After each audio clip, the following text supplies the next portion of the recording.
Welcome to episode 153 of the Loane Hockey Podcast, where today we're going to be talking about some standouts from last night's matchup between Montreal and Washington. So, a really good game overall, and really exciting to watch Washington. They've been on a roll throughout the season thus far. They ended up winning again last night.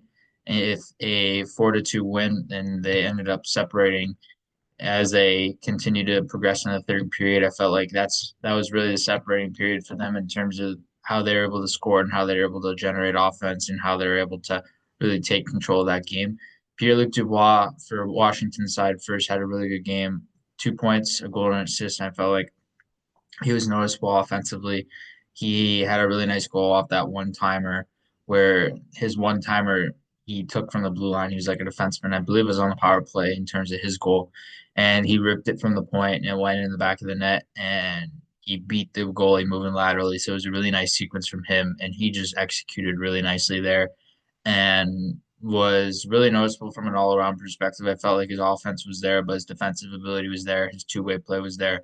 He showcased a lot of different elements in his game that really translated offensively for his game, and he was really noticeable. Alexi Protas was also really noticeable as a winger. He's a big power winger who can play a power game, but he can also play a small area game. He's a guy who can do a little bit of both, and he's really noticeable from both perspectives. I feel like with Protas, he's a guy who can really check well. He can play a two-way game, and he can play a hard game offensively. So really reliable from all aspects. Tom Wilson, 2 goals and was really good around the net, really good at finishing his chances, really good at converting on rebounds, really good at converting offensive chances in interior space, and was really noticeable from a scoring perspective, obviously, for good reason. He had 4 shots as well. So he was noticeable at creating volume. He was noticeable inside the O zone, getting off the wall. I felt like there were a lot of habits ingrained in his offensive game throughout this game that were really noticeable and really translatable.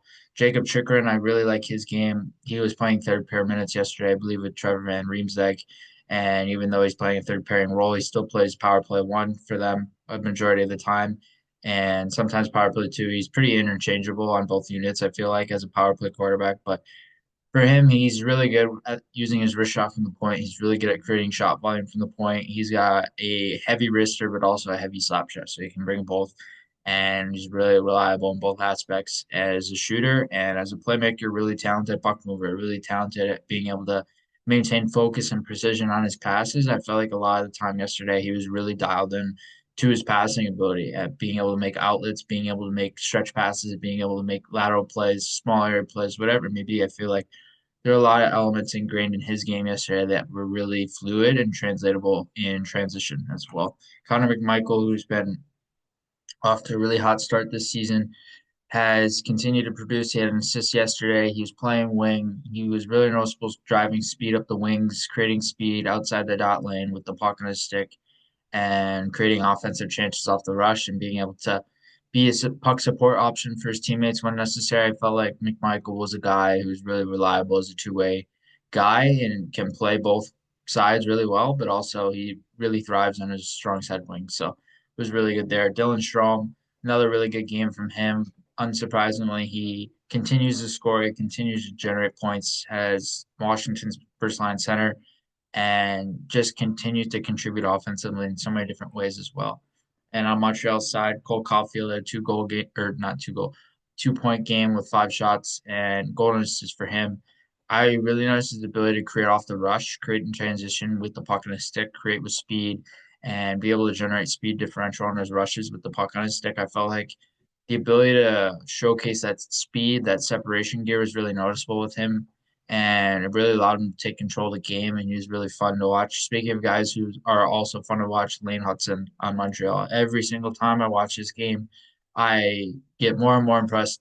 He really resembles Adam Fox to me with a little bit more deception in how he uses his upper body. I feel like Fox is just deception based in more of his puck skill, whereas Hudson, he's a guy who likes to use shimmies, he likes to use fakes, he likes to use head and shoulder maneuvers to be able to get around guys and really maneuver around guys. He's really skilled with his feet at getting on top of the ice and being able to play on his toes to be able to manipulate pressure and being able to escape pressure and create little odd man situations in small areas as well. Really skilled with the puck and his stick, really deceptive. And like I said, I really believe he resembles a lot of Adam Fox. I don't know if he'll get to the same level of as Adam Fox, but I could see it happening some point in his career because he's just a really skilled defenseman. He's really deceptive with the puck. The translatable components from his puck skill and how he quarterbacked the power play at BU have really translated seamlessly to Montreal this far, and he's been a key component to Montreal's blue line so far as well. So really good player there. And then Alex Newhook had a really good game in terms of scoring ability, rebound chances, being able to get into and get around the net and put himself in good areas to score on and convert on rebound opportunities around the net. So he's really dialed in around the net front in this game. I felt like he was noticeable there. Nick Suzuki was really good as a passer. Unsurprisingly, that's what he thrives at the most in terms of his game. Two-way play was noticeable. Shutdown play was noticeable. I felt like his ability to control the line defensively was noticeable, and he was controlling chances and being able to chip pucks out when necessary. And also, he was able to use positional play with his stick and his body to be able to shut plays down. So a little bit of both simultaneously in this game that were noticeable there and really thrived in that sense. And I actually really liked another one was Arbor Jet Guy. I felt like he had a good game yesterday as well. And you don't necessarily notice him for his offense. You notice him more for his shutdown ability, his physical play, that type of sense. But yesterday, I was noticing his offensive activation. I felt like from the defensive zone on out, he was really good for activating from there. And then transition, he was fine. And then ozone, I felt like he was a little bit noticeable at being able to make small plays, small area plays, and small area passing ability was there as well. And one more player is Patrick Laine. He had a really good game, even though he didn't produce in this game. He had 4 shots. He was creating a lot of volume. His playmaking was really noticeable. I felt like the touch and feel he had on the puck was really noticeable. And he just looked really good as a passer. He looked really good controlling the walls as a playmaker. He looked really good at making stretch passes, cross ice passes specifically in the ozone. So there were a lot of layers to his game. There were a lot of elements to his game that were really detailed and dialed in. I felt like Laine was really good as an all-around playmaker in the offensive zone throughout this game. It's going to be interesting to see how he continues to blossom throughout the year and how he continues to elevate his game as well.